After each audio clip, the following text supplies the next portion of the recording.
Om Kalindi Fullakamali Madhavena Kridarata Brahmananda Namastubhyam Sadguru Lokanayak.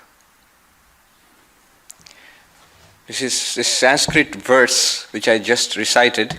It's customary to begin any worship or meditation or talk on Swami Brahmananda by chanting this verse. And this verse refers to a mystic vision which Sri Ramakrishna had just before meeting Swami Brahmananda for the first time. He saw in his vision Sri Ramakrishna, Swami Brahmananda and some of the other Swamis were given to lots of visions. Swami Vivekananda used to say, I see lots of visions. You see, I don't get much sleep. That's why I think I see lots of visions. So Sri Ramakrishna saw this vision in which he saw on a lotus flower blooming in the Ganga, no less. He saw a vision of the child Krishna playing with another child. And later on, when he saw Rakhal for the first time, that was Swami Brahmananda's pre-monastic name.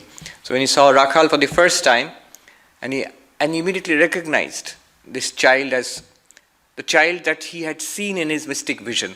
And he asked the boy his name. What's your name? And the boy replied, Rakhal.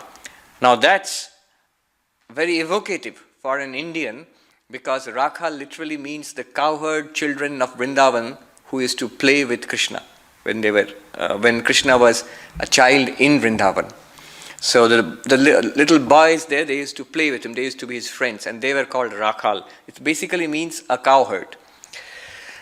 And so that's how Sri Ramakrishna saw Rakhal. But even before he saw Swami Brahmananda, the Divine Mother had revealed to him that he would have a son.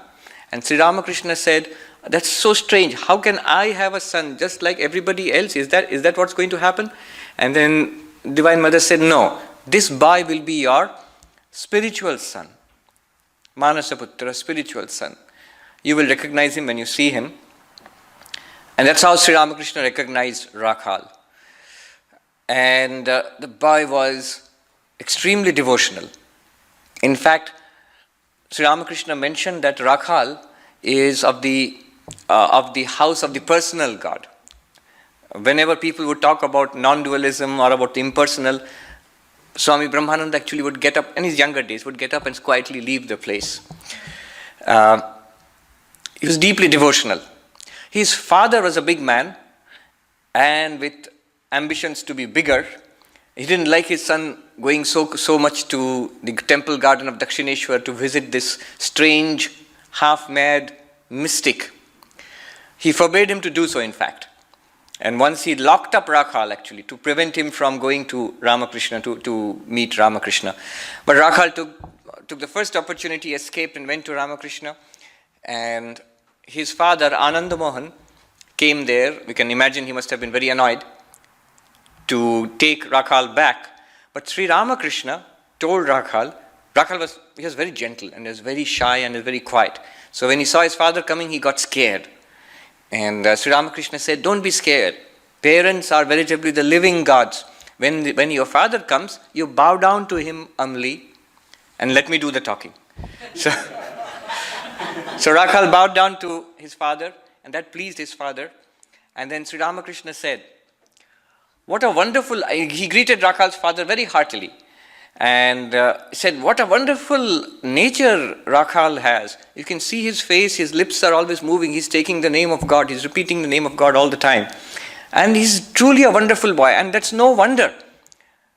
One can, just by seeing him, one can know what kind of father he has got. So he comes from such a wonderful father. No wonder he's such a good boy. That pleased Rakhal's father and disarmed his objections to Rakhal's visiting Sri Ramakrishna. And what pleased him even more is that Rakhal's father saw quite a number of rich and powerful people who were visiting Ramakrishna.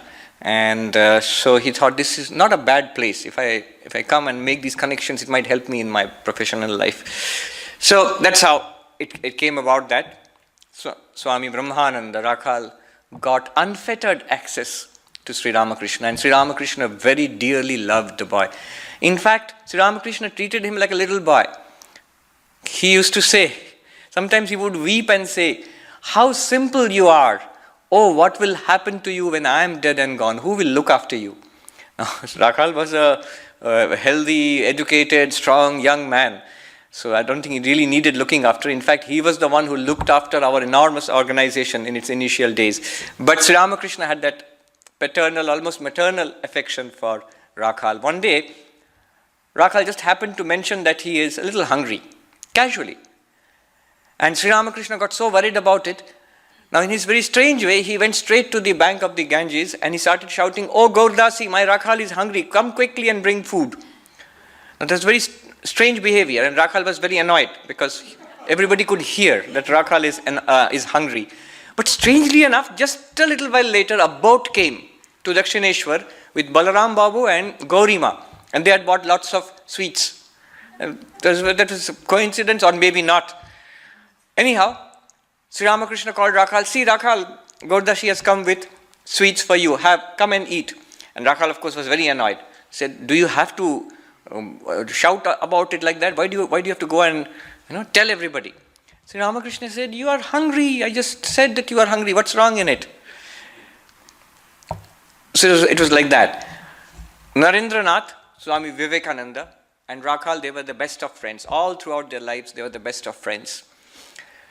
But Narendranath was like the sun, blazing, bright, scorching.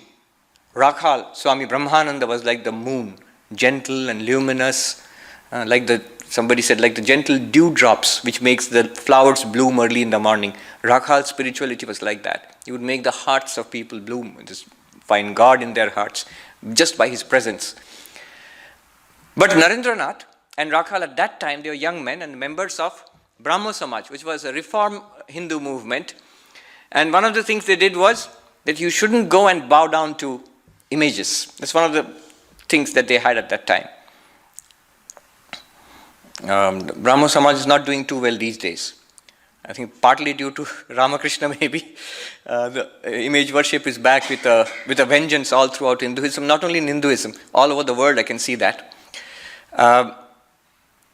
Anyway, when Rakhal started going to the Kali temple following Ramakrishna, Narendranath took exception to it. He took Rakhal aside and scolded him. "Haven't you promised not to go and bow down to an image, and here you are going to the Kali temple in Dakshineshwar and bowing down to an image?" Now Rakhal, he couldn't say anything. He was very gentle. He just started avoiding Narendranath. Didn't want to come face to face with him. And Sri Ramakrishna saw that and he scolded Narendranath. He said, "Why are you fighting against Rakhal? Can everybody realize the formless God? Can everybody be a non-dualist at the very beginning? That is his nature. Don't disturb him." And after that, Swami Vivekananda actually never did protest against Rakhal's going to the temple. And very soon, Narendranath himself was going to the temple and bowing down before Mother Kali. But that's another story. He came from a rich family, an aristocratic family. So when Sri Ramakrishna asked him to massage his feet, that's one thing that Sri Ramakrishna used to do sometimes. That's how actually he would transmit power sometimes to his disciples and give his blessings. Make them do a little bit of service to him and they would get these blessings. Rakhal hesitated. And Sri Ramakrishna said, No, go and do this. Massage my feet. You see, if you worship, if you serve a sadhu, you get immediate results, visible results. And Rakhal, when he started massaging Sri Ramakrishna's feet, he had the vision of Divine Mother as a little girl of 8 or 9 years old, circling around the bed of Sri Ramakrishna and then disappearing into the body of Sri Ramakrishna. It was such a stunning vision that Rakhal was awestruck. And Sri Ramakrishna just smiled and he said, "Didn't I say you will get visible results?" One day, when Rakhal was massaging Sri Ramakrishna's body with oil,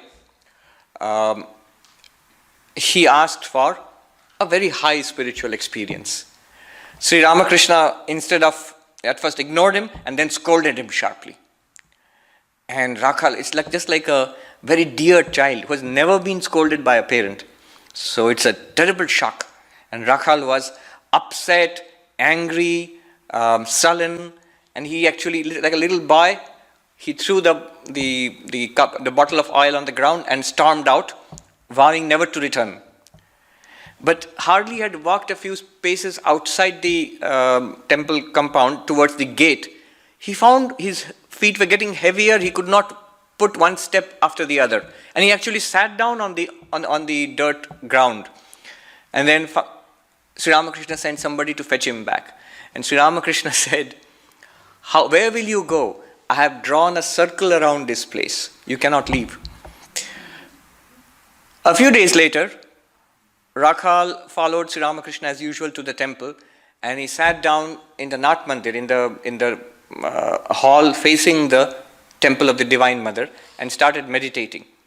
Very soon he saw this flood of spiritual light, illumination, maybe the light of consciousness or what, flowing out of the temple of the Divine Mother and engulfing him. He said it was like a light of 1,000,000 suns. He was terrified. He jumped up and he ran to Sri Ramakrishna, just like a little boy, and told him what has happened. And Sri Ramakrishna said, just the other day you wanted this experience, and now you get it, you run away. What can I do? So there's so many such things happened. When Sri Ramakrishna passed away, it was very touching. There's a scene where Rakhal Brahmananda is telling Sri Ramakrishna that do not go away and leave us alone. We shall pray to the Lord that He should not take you away from us. It's very touching. Sri Ramakrishna passed away, and Swami Vivekananda took up the leadership of the organization. But Sri Ramakrishna used to say, look at the vision, insight he had into human nature. The gentle, quiet, unassuming Rakhal, Sri Ramakrishna used to say, he has the nature of a king. He has the intelligence of a king, Raja. Raja is a king. And Swami Vivekananda, Narendranath, he understood what Sri Ramakrishna meant, and he used to say that you are our Raja, you are our king, he used to say to Swami Brahmananda. And in fact, in our order, in our tradition, Swami Brahmananda is called Raja Maharaj. It's called Raja Maharaj. I remember two interesting incidents. One, a recording of Swami Nirvanananda's talk, old tape recording. Swami Nirvanananda was the sevak of Swami Brahmananda, his personal assistant till the very last day of Swami Brahmananda. And Swami Brahmananda, before passing away, blessed everybody all around him. And he blessed Nirvanananda by saying that you will attain Brahmajnana, enlightenment in this life. Anyhow, Swami Nirvanananda later was the vice president of the Ramakrishna order, and he visited Hollywood, he visited Santa Barbara and all these centers here with Swami Madhavanandaji. Anyhow, I heard a recording where Swami Nirvanananda is talking about Swami Brahmananda, and he had a very unique way of referring to him. He used to say Rakhal Raja. We say Raja Maharaj, some say Swami Brahmananda. Swami Nirvanananda used to say Rakhal Raja, the king of the cowherds of Vrindavan. Our Rakhal Raja, Amadir Rakhal Raja. Rakhal Raja used to say this. This is one thing about him being called Raja. The other thing is, I have myself seen a brahmachari about to join the order. His nickname was Raja. And immediately the monks of the order told him, don't ever reveal that to anybody. There is only one Raja Maharaj in our order. And there will always be, there's only one Raja Maharaj. So that's why he's not only called Raja. When the time came, Narendranath made him the president of the order. He made Swami Brahmananda the president of the order. They had a wonderful relationship, the two of them. Once, sometimes Narendranath, Swami Vivekananda would scold everybody, including Swami Brahmananda.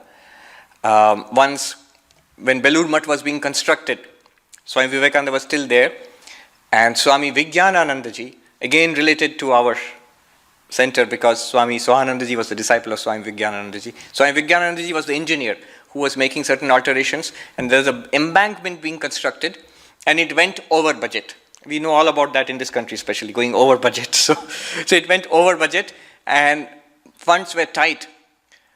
Nobody dared to tell Swami Vivekananda. Swami Brahmananda took the responsibility. He said, okay, I'll deal with this. When Swami Vivekananda found out, he was furious. He called Brahmananda and scolded him mercilessly. Swami Brahmananda burst into tears and ran to his room. At which Swami Vivekananda burst into tears, and he came and held Swami Brahmananda and said, "Our master loved you so much. You were like a child, he loved you like a child, and I have abused you, insulted you. I don't deserve to live here. I shall go away from this place." And so that was the kind of love they had for each other. Of course, Swami Brahmananda again embraced Swami Vivekananda. And then Swami Vivekananda himself passed away. There's a beautiful, touching description how Swami Brahmananda wept like a child in front of the body of Swami Vivekananda. And when the body was lifted and taken for cremation, Swami Brahmananda says, "It's as if the entire Himalayan mountain range rose up before my eyes and disappeared from my sight." And he became the head of the order. Swami Vivekananda used to say he was a spiritual dynamo. There are so many wonderful descriptions of him. He would go to all these holy places, not as an ordinary pilgrimage, because wherever he would go to the temples, Madurai, Vishwanath, Puri, he would see the deities, he would have visions, direct visions of the gods and goddesses there. And often he would go into ecstasy. There's a description of how he went to the temple of Vishwanath in Kashi once, and instead of going into the temple once, there was this sweeper sweeping the precincts of the temple. Swami Brahmananda went there and took the broomstick from his hand, and the sweeper wouldn't let go. So Swami Brahmananda gave him a coin and then took the broomstick away, and for 2 hours, in front of such a large crowd of people, including monks and devotees, they watched awestruck as in an ecstasy he swept the temple. And he said later, "I got such a divine joy out of it, more than actually having the vision of the deity." And there are so many such incidents. Every place he went to, he had a vision of the presiding deity there. Once he was in the south, in Madras, then in Bangalore. Sister Deva, in Arati, Sister Devamata records this in our Madras, Ramakrishna Math Madras. During the Arati, he was sitting at the back and he went into an ecstasy. He was sitting in a meditation posture, went into ecstasy. Nobody noticed until Sashi Maharaj, Swami Ramakrishnanandaji noticed this. And he pointed out to Swami Brahmananda, who was lost to the world, a faint smile on his lips just after Arati. And when others looked at him, the description is so vivid, when others turned around and looked at him, their minds rose to a very high plane. Sister Devamata records how a boy who was crossing the temple at that time stopped, fixed like a picture, like a statue. He couldn't move. It became like a picture. For half an hour, people did not move. They just sat like, it was not even still, more still than being still, like a picture. Until Swami Brahmananda came out of it. So, they had this power. Swami Vivekananda, we know that remarkable incident in the courtyard in Belur Math, when he's talking about experience of Brahman everywhere. And his disciples are around him. And Swami Vivekananda said, "Seeing God, see God right here. Here is Brahman in front of your eyes." And their minds went into some realm. They just stood stunned. And the more advanced they were, the effect was more radical. Swami Premananda was going with the plate for puja. He was just passing by when he overheard that. "See Brahman right here." At that moment, he went into samadhi, standing there with the puja, one foot stepping ahead with that, and stood like that. And for a long time, there was no sound in that courtyard. Somebody sitting, somebody standing, stuck still, until Swami Vivekananda said to Premananda, Baburam, you can go now. Go. And then Premananda started walking. There were so many such examples. Swami Brahmananda himself was the president of the order. And it was a great task. He actually delegated work to Premananda to run the Belur Math, and Swami Saradananda, the general secretary of the order, to run the whole order. And it was a great difficulty to bring him to these board meetings, the trust meetings of the trustees. So once I think Swami Shuddhananda, somebody asked him, "Maharaj, why do you make such a fuss about attending the trustee meetings, the board meetings?" And then he said, "What can I do? The world seems like a shadow to me. It's difficult for me to think about these things." And he would find it very difficult to sign resolutions would be taken to the board, and he would have, as the president, he would have to sign this, and he would keep telling Swami Shuddhananda and others who would come with the resolutions, not today, I don't feel well, you'll come tomorrow, I'll sign it tomorrow, and if it postpone it. And it was so strange, until one day Shuddhanandaji, I think it was Shuddhanandaji who asked him, what's so difficult about signing it? Why don't you just sign it? And he said, I want to sign it, I can't remember my name. There's a graphic description of one of the board meetings, incredible board meeting. Swami Brahmananda is there, Swami Sarvapriyananda is there, all the direct disciples who were the trustees and members of the board, and in Belur Math, in the courtyard. And they said, where is Swami Brahmananda? He was upstairs in the temple, in the old temple in Belur Math, meditating. So somebody asked, bring him down. So Swami Sarvapriyananda went upstairs and he saw Swami Brahmananda in deep meditation. Now, Brahmananda was slightly built and Sarvapriyananda was a huge man. So Sarvapriyananda bent down, caught hold of Brahmananda and picked him up in meditation and brought him down. And when he brought him down, in the midst of the other monks, including Brahmananda, Shivananda, I think Turyananda also was probably, Subodhananda was there. Premananda landed lightly on his feet, went into an ecstasy and started dancing. And around him, and Swami Brahmananda went into an ecstasy, Swami Shivananda went into an ecstasy, and they started playing this khol. And the other monks gathered around to see this divine sight, and the whole board meeting dissolved into singing and dancing. And that was the end of the board meeting. But Swami Brahmananda had an eye on administration. Not only Belur Math, everywhere. So many things, traditions which we have, the Ramnam which we had today, was introduced by Swami Brahmananda. Even the Nagalingam flowers you see in Belur Math, they were introduced by Swami Brahmananda. Some items of diet, some certain South Indian dishes he liked, which he bought and made part of the Belur Math routine. And so many things, so many adjustments he made to the whole order, started so many centers, Bhuvaneshwar for example. Once there was a dispute among the two ashrams, Home of Service and Advaita Ashram in Kashi, Benares. And Swami Brahmananda, and nobody could resolve it. Even Turyanandaji and Sarvadanji couldn't resolve the problem. Swami Brahmananda said, don't do anything, I'm coming. When the people who were fighting among each other, quarreling, some new novices, monastic novices, they heard the president of the order is coming, they were scared. Because they thought they might be punished, or there'll be meetings and there'll be a show cause. And nothing happened. He came and he did not say anything about the quarrel. He just said, in the morning you come and meditate in front of me. In the evening we will sing devotional songs, meditation, and there'll be question answers. 1 day, 2 days, 3 days. Within a week, a fortnight, all the quarrels disappeared. Everybody's mind rose to such a level that all those little issues, one of the ringleaders, one of the most quarrelsome monks actually, he went away to the Himalayas to spend his days in meditation. So things like that happened around him. Funny things happened too. Everybody liked it so much sitting near him. One day in Kashi they have this system, the monastic community. Monastic community, they have feasts. They are called Sadhu Bhandara. So everywhere they will go around inviting to all the ashrams that on such and such date there will be a feast for monks in such ashram, and you are to send 5 representatives or 10 representatives or so many people from your ashram. And one day there was such a feast in another ashram, but nobody was willing to go because Swami Brahmananda is there, and the head of the ashram was embarrassed. So he told Swami Brahmananda, what can we do? There's an invitation, but none of them want to go, or they all want to sit in front of you and meditate. So Swami Brahmananda said, all right, let them come. And there's so many monks. There's an account, there were nearly 50 monks and brahmacharis at that time who came there. He called them all. When they came for meditation, he said, you'll stand in a queue. So they stood in a queue. They thought, what's going on? It's funny. They stood in a queue, and then Swami Brahmananda said, now stand to attention. So they stood to attention. About turn. And so they all turned around, and he said, now start marching to that center for the feast. So funny things used to happen.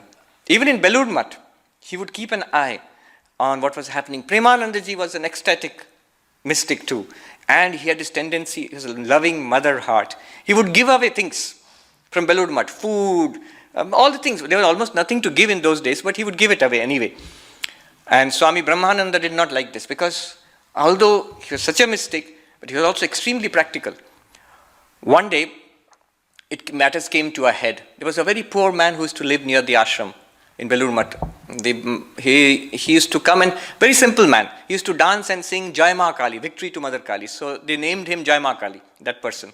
So one day this Jai Ma Kali came, and Swami Premananda, love overflowing, fed him nicely and said, "What can I give you? There's nothing to give you. I want to give you a gift." So there was this pumpkin plant, I think, and which he pulled out by the roots, and he gave it to Jai Ma Kali. "This, you take this. You must not go away from Belur Math empty-handed." And Jai Ma Kali was walking out, and whom would he see but Swami Brahmananda? Swami Brahmananda stared at him, this man walking away with a plant from Belur Math, and Jai Ma Kali, of course, looked at him up and down and broke into a dance saying Jai Ma Kali.